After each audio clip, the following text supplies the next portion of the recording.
After this film, I think it's pretty obvious what type of African stories I like to watch on film. Stories about poor people.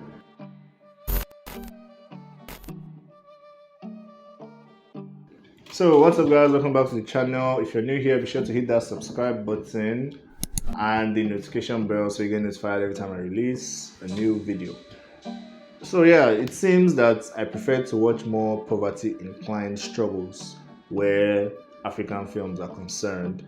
And at first I wondered maybe that's like a subconscious racist thing. You know how Africans tend to be racist to Africans for for some reason.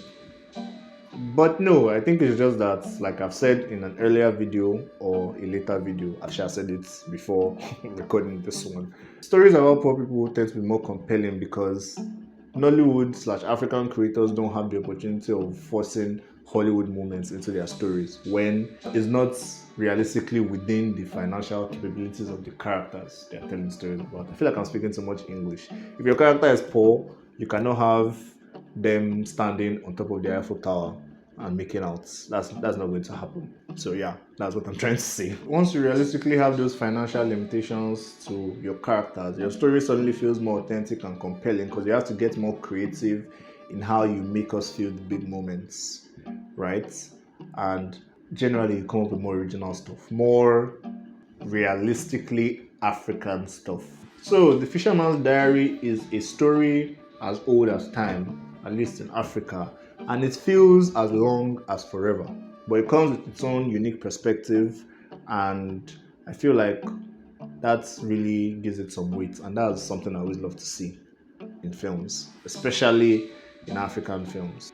In terms of production, I think it is like very sloppy. The cinematography is messy, the editing is kind of choppy, the soundtrack is inconsistent, so it has this like really African, really suited to the scene or moments tracks, and then there are just these other moments where the music sounds like noise, and then there's some moments where the music barely registers in your head. So inconsistent, clearly. But I appreciate everything this film tries to do, which mostly shows when you look at it from a story perspective. Not really performances, but from a story perspective, yeah, that's where you can really see everything the film tries to do. So the story isn't very well paced, actually. It definitely draws on, or it feels like it draws on a lot longer than it should. The runtime is reasonable, just the pacing makes it feel longer than it is. But it's a pretty grounded story. Character interactions largely feel realistic, believable, compelling, whatever fancy word you want to use to describe them. And like the fisherman in The Fisherman's Diary, who is probably the center of any controversy when you're discussing this film, has his story established well enough that, kind of like in Joker, where you don't think what he did is right, but you understand how he got there. So that was really nice. Not very common in my experience with African films, but that was really nice here. The dialogue seems believably written. I'm not from Cameroon, so I can't speak clearly to like how the grammar is articulated and all of that, but I adored how they use vernacular language. There are not many African films that shamelessly just do that, and I really liked that. Then the characters, all their motivations and history, like generally apart from the fisherman himself, were really well established. So every time someone is doing something, you have a rough idea at least, or a very detailed idea in the case of the fisherman's brother, why they're doing what they're doing. And there's very small, very subtle things that were added to this very typical story that transformed it into its own thing.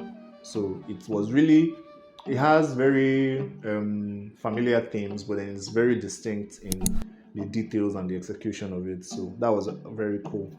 And the performances were all right. I think at worst it was fair, never bad. I think the leading man, Kang, Quintus or something, he really holds his own on screen. He has a really compelling portrayal of his character. And Fidel, the girl that plays his daughter, held her own pretty well considering that she's a child actress. So she did pretty well as well. And like I said, everybody else did fair at worst. I don't remember anybody's performance being specifically bad. So that was pretty cool.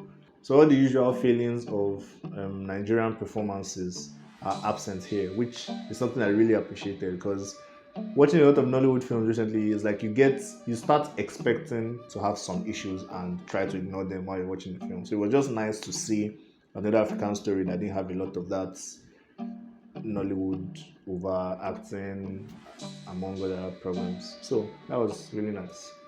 Overall, I really like this film. Tempted to give it a first class, but as my rating, I'll give it a second class upper, because like I said, production was messy.